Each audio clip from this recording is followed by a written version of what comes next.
Thank you to my current YouTube channel members.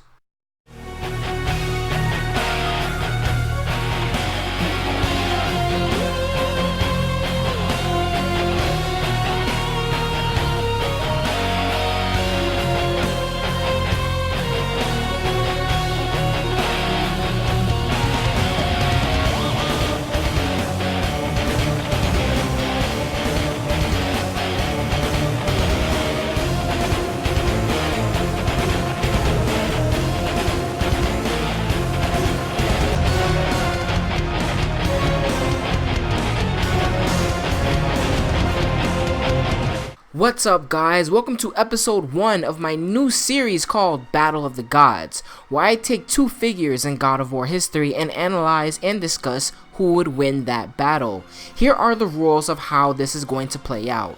I'm going to judge based off 3 categories. First, strength. Second, the abilities each character possesses. And last, counter, how each character can counter the other. I will be taking in consideration of you, the viewers, before the battle. In this case, the poll was put out a couple of weeks ago, and here are the results. As the series continues, I will be putting out polls a week in advance of that video. Last, if I make any critical mistakes, I will upload another video with the correction, and if the correction may change the outcome, that will be its own thing. Let's get right into it. First off, let's talk strength. Corey Barlog has already concluded that God of War PS4 Kratos is stronger than God of War 3 Kratos. Everything Corey says is canon, so that fact is undisputable. When it comes to Zeus in God of War 2 and 3, it felt every time him and Kratos would fight, Zeus was always outmatched. Zeus is strong, but he constantly gets flung around by Kratos when attempting to fight without his abilities. In the case of Baldur, it seems he could match Kratos' strength. Sometimes it felt he might have been stronger. If Kratos is truly at his prime in God of War PS4, I think it's safe to say Baldur is stronger than Kratos in his Greek days, which means in turn, he is most likely stronger than Zeus himself. Now, I don't mean Baldur is more durable than Zeus. Despite not being immortal and feeling pain, Zeus took some serious punishment and still stood up to Kratos time and time again. Once Baldur's invulnerability went away, he couldn't take too much punishment and went down after that very first encounter, unlike Zeus. Zeus took some serious beatings, had tons of rubble crushing him. He took the Blade of Olympus to the chest multiple times and still kept standing. It's hard to put down the King of Olympus, but again, in terms of raw strength, Zeus is actually weaker than Baldur. Second, abilities. There is one clear winner here. Let's go over Baldur's abilities first. He's invulnerable to all attacks, physical and magical, and he can call upon fire and ice and use those elements in various different ways. That's all he pretty much has. Now let's go on to Zeus. He can manipulate lightning, clone himself, create storms and draw infinite power from them, fly, shapeshift, forge weapons with lightning, and those weapons can take down armies of mortals and titans. Fighting using only his spirit, make himself gigantic, teleport, and he has a lot more. He is also amazing at manipulation and trickery, even tricking Kratos to give up his god power into the Blade of Olympus. Speaking of the blade, it can also absorb god power as well. Zeus has a huge arsenal of abilities that easily outclasses the likes of Baldur. Leaves one category left, counter. First, let's talk Baldur. Baldur's strategy would be simple, punch till you can't punch no more. Baldur has strength on his side, such as Kratos did. However, he has something Kratos didn't have. Invulnerability to everything. If Kratos could be invulnerable to everything, the Zeus fight would have been much easier. Zeus may have had all those abilities at his disposal, but it doesn't matter if Baldur is unaffected by such attacks. His own invulnerability can make him last far longer than Kratos could have. Zeus could clone himself 1,000 times, all of them shooting lightning.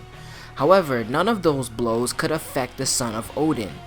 Does Zeus have a counter for such an ability? And I think he does.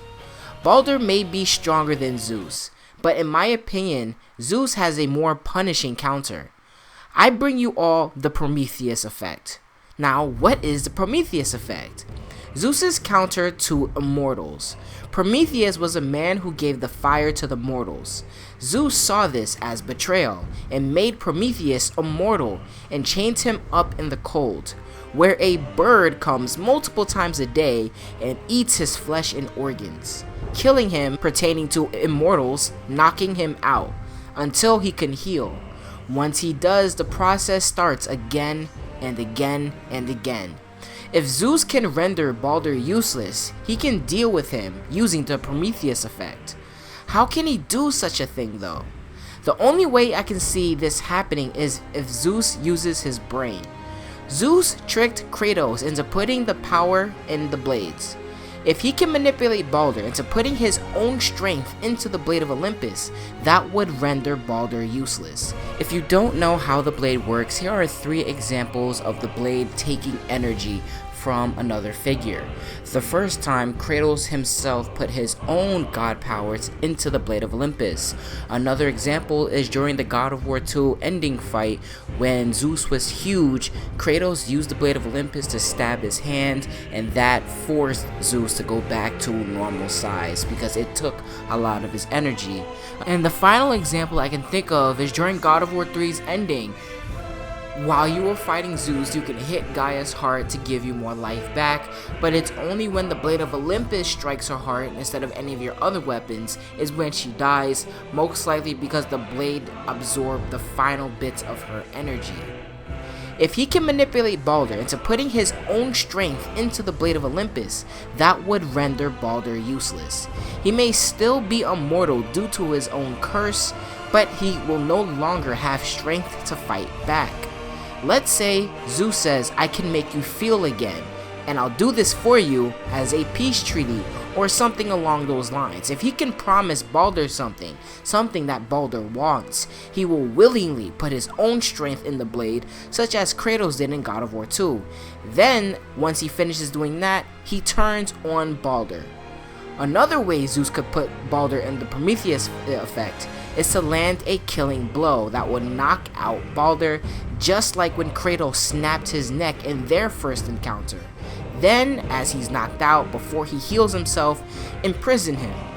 Ultimately, they both have a counter for one another.